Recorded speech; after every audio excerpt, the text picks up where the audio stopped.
Two Worlds, One Family by Dragon Translator. Chapter 52. A Gathering in the Cave. Toothless kept an eye on his brother. It seemed every human in the nest stood in the cave that they called the Great Hall. Toothless did not understand the reason for the name. A cave was a cave. No real need to deem one greater than another. Still, this cave's large size did allow everyone to be in the main cavern without crowding each other. This proved both wonderful and annoying at the same time.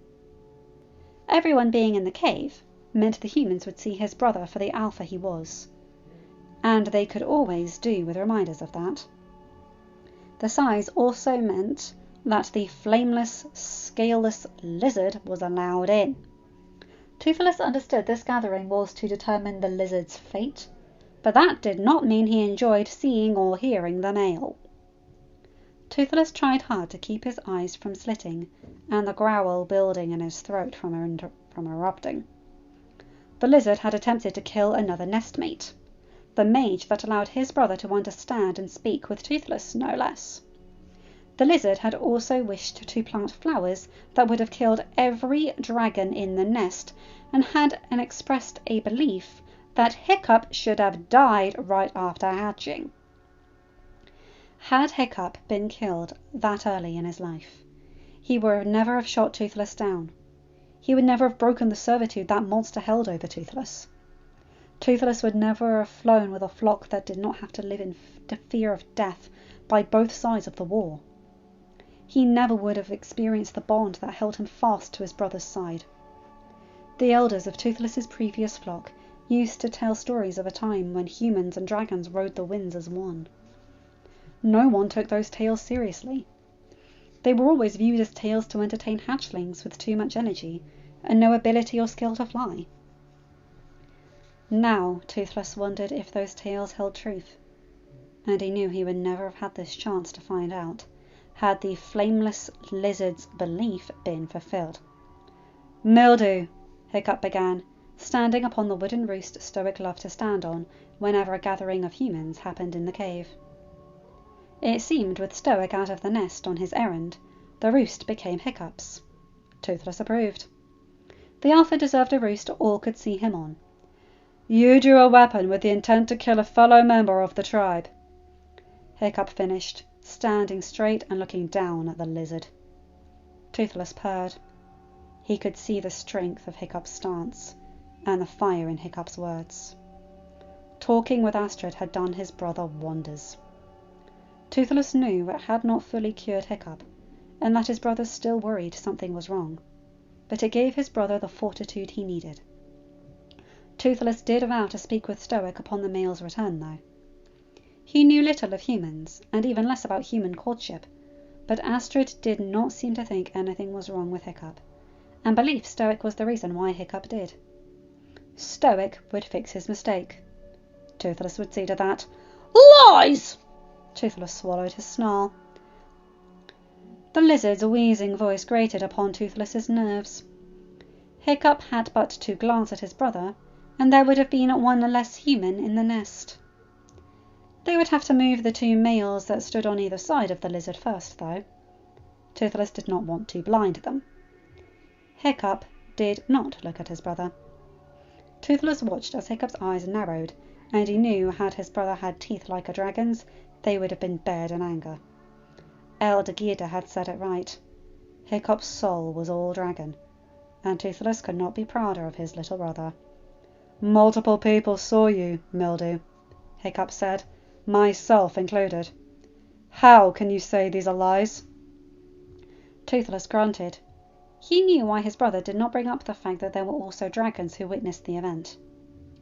The flameless lizard did not deserve to remember a time when dragons spoke to him. He did not deserve to know dragonkind at all. Let him flounder in his pitiful existence. It was the least the lizard did deserve in Toothless's opinion. "Bah! You be spelled by the witch, boy. You won't be as useless as you.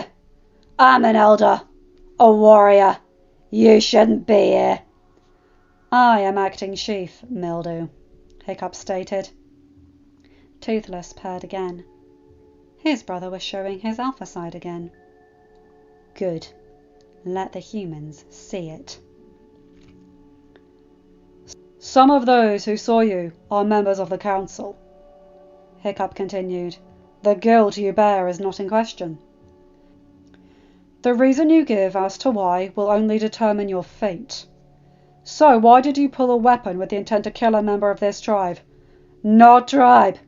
No honourable Viking chief will ever be willing to have a wage here. So now you cast dishonour onto my father? Hiccup asked. He is the one who welcomed Gyda into the tribe. She is a witch, boy. Not human. Not tribe. Worse than the dragon she be. Toothless's ears lifted as the human elder Gothi shuffled forward and scratched something into a small pile of dirt by Hiccup's foot. Toothless looked down and turned back to Mildew.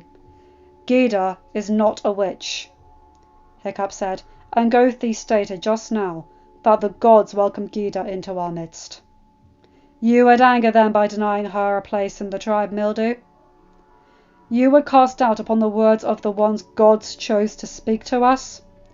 You would doubt the gods' decision? She be spelled too, or will be as useless as yours.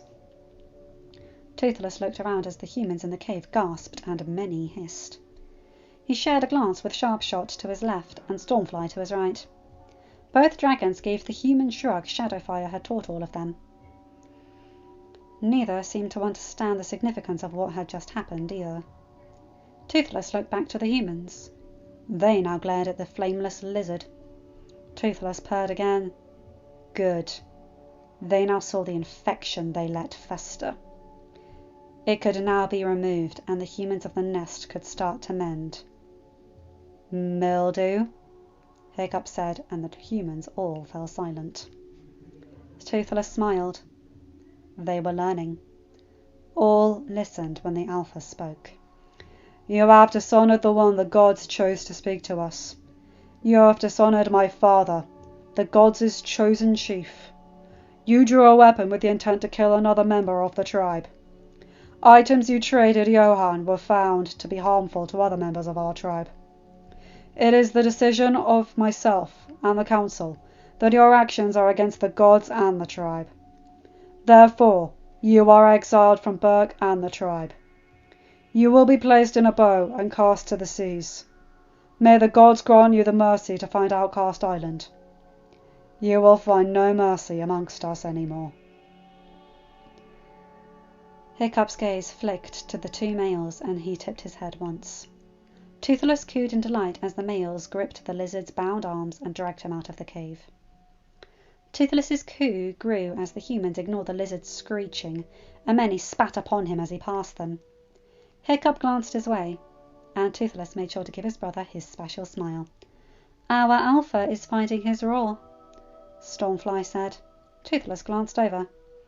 Astrid, who stood in Stormfly's left, had not commented upon Stormfly's words. Toothless nodded his head.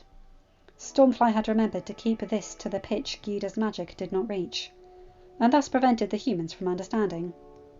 Some things were not for them to know just yet. Why do you wish to keep this from the other humans? A voice from above said. Toothless looked up. Several of the tiny fangs sat upon the wood that crisscrossed the cavern's roof. Toothless stared at the orange male that had asked the question. Our Alpha's roar will shake the world, Toothless said. The humans do not understand that right now. They have not learnt enough. How do you know this? The orange male asked. The same way you do, Sharpshot said, before he and Toothless walked over and nuzzled against their brother. End of chapter. Hi guys, hope you enjoyed that one. I like that one from Toothless's perspective. That's new. Very nice. Anyway, yep, you guys know the drill. Like, comment and subscribe and hit that bell to get notified whenever I upload a new video. Have a good day, night, or whatever time zone you're in. Bye my guys, gals and non-binary pals. I'll see you in another video. Take care.